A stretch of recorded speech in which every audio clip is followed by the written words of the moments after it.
Hey, hey there, how you doing? It's Karen, I'm back. We're going to talk about Chapter 4, the theatrical contract, which is a really interesting way to put it that I have not found outside of this book, just to let you know. Okay, so they're talking about how a production forms a theatrical contract with an audience. It is important that no matter what the world is like that we're building as theater artists, that we do it in a way that lets the audience know they can depend on certain things. Even if certain things in the show are deliberately unpredictable, undependable, disorienting, as long as those are done in consistent ways, then we're fulfilling the theatrical contract. Okay. So at the bottom of 53, they talk about how inconsistency breeds confusion. And this is a quote, hinders the audience from fully experiencing the intended world of the play. As I had mentioned previously, I recently directed a show called Eurydice, and it was supposed to be confusing. The lead character, Eurydice, was the one through whose eyes we saw the story. And it was about how the world was disorienting after her father died. And so we embraced techniques that were deliberately disorienting, but the audience learned that they could count on this play to be deliberately disorienting. And so, in a way, that was fulfilling the theatrical contract. Okay, so they talk about theatrical conventions. Even if you don't think you know what these are, you know what these are. So, say that I'm on stage and I'm doing a scene with someone and they're behind me. One of the conventions that we have is to cheat out toward the audience. So if I face them and I talk to them and you can't see me, well, we can do that part of the time, but we don't want to do that for like an 8-minute conversation, because then you're not going to pay attention to the person who's speaking. You may not even be able to hear them well. So instead of talking like this, we may talk like this. We use the theatrical convention of cheating our body out to the audience and talking over your shoulder at the person behind you, and then maybe at 1 or 2 moments turning to face them directly. So that's an example of a theatrical convention. When I train new actors, sometimes the idea of being unnaturally loud on stage, which can sometimes feel like yelling, but which we call projecting your voice, it can feel like a really weird convention. It can be hard for them to get used to. And actually, when I directed The Glass Menagerie, the woman playing Laura was a really talented actor with very little training. And she was having a lot of trouble projecting her voice enough to be heard in a theater that had about 400 seats. It was fairly large, and she kept saying, but my character is so shy. And I said, I know, and you're doing a beautiful job, but in order to get this story across, we have to use the theatrical convention of projecting your voice and being unnaturally loud. So in the chapter, they talk about presentational and representational contracts. I personally don't use these terms that much, but they can be helpful in evaluating what kind of play you're looking at.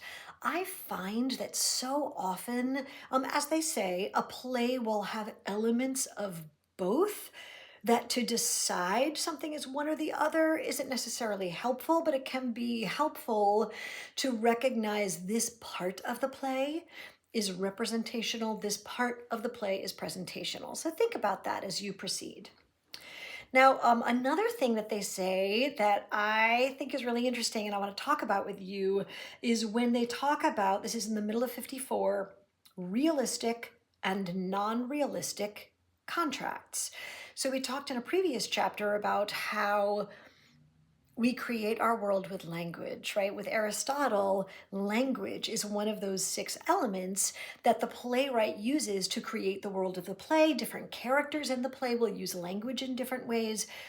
Authors of books like this one will use language in different ways to get their point across. And I think by the authors saying realistic, and non-realistic, that they are betraying a prejudice that they have toward realism and toward favoring realism. So let's substitute a different word. Instead of realism and non-realism, let's talk about gender. I identify as a woman. I'm a cisgender woman. And if I said, regarding gender, there are women and there are non-women, that would sound kind of funny, right? Because someone else might be like, well, that doesn't really describe me. I don't think of myself as a non-woman. That puts women at the center of things, right? And, the promise of equality is that, like, we all have a seat at the table. So we don't say there's blue and there's non-blue, right? We say there are these different colors. So it's interesting to me that they say realism, realistic, and non-realistic, right? Because I think it gives a false importance to realism, which is not real. It is also a genre, and it is just as fake as expressionism or musical theater or melodrama. It looks real, and we in the audience pretend it's real, but we know darn well that if it were actually real, those people wouldn't be speaking so loudly. They would be facing away from the audience, a million other things. So realism is also a style or also a genre. So anyway, keep that in mind. And this is what I mean about critiquing the textbooks that you read. We look for things like that that may betray certain ideas that the authors themselves have through their subjective lens, like that realism is the default style. Okay, great. So they give an example of presentational contracts like soliloquies, which are, I learned that those are speeches a character makes when no one else is on stage. They say those are speeches in which the character is alone and addresses the audience. I think sometimes they address the audience, sometimes they're talking to themselves. There's a famous soliloquy that Lady Macbeth has in the play Macbeth by Mr. Shakespeare, and she's talking to demons, but she's alone on stage. That's a soliloquy, so I'm not totally sure about that, even though I generally like this book. There's an aside. You probably know what an aside is. So if there's a fourth wall generally, and I'm talking to this person over there, but then I do an aside to you because I think this person's full of it, those are kind of fun. That's an aside. And then there's a song. You know what that is. Okay.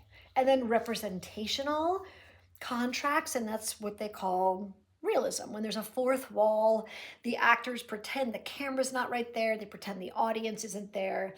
They just represent a real world, and the audience, as they say, is a voyeur, and they're just like watching without the actors seeming to know that the audience is there. So they say there's value in understanding the playwright's intentions. There are 3 really helpful questions that you can ask about any play on the bottom of 57. Who addresses the audience? How might the direct address affect the way the audience experiences the character in the play? When and how does the character address the audience? Okay, great. And then they go on about all that stuff. Read all those things. They urge you to identify abstracted elements, by which I mean things that aren't in realism. So if there is slow motion, right? We don't do that in real life generally. So that is an abstracted element. Maybe someone flies in a show. Maybe there are puppets in a show. Anything that is not realism, meaning doesn't happen in real life, although real life can be weird. So who's to say what realism is? They call those things abstracted elements. Okay, there we go, blah, blah, blah. And then we get to the questions. And there you go. That's chapter 4. See you at chapter 5.